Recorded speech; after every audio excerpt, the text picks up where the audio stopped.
Welcome to my channel. हा माझा दुसरा दिवस आहे बीटरूट ज्यूस घेण्याचा. नेहमीप्रमाणे बीटरूट सोललं मी, त्यानंतर छोटे छोटे तुकडे केले मिक्सरमधून काढण्यासाठी. गाजर प्लस बीटरूट तुकडे केल्यानंतर खूप छोटे छोटे केले होते. त्यानंतर मिक्सरमध्ये टाकलं. हाफ ग्लास पाणी, बीटरूट आणि गाजर.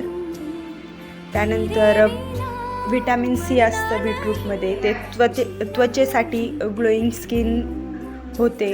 बीटरूट ज्यूस पिण्याचे खूप फायदे आहेत. हा माझा दुसरा दिवस होता बीटरूट ज्यूस घेण्याचा.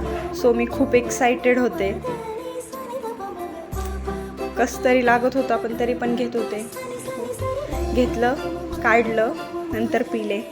Wow, second day completed of beetroot juice.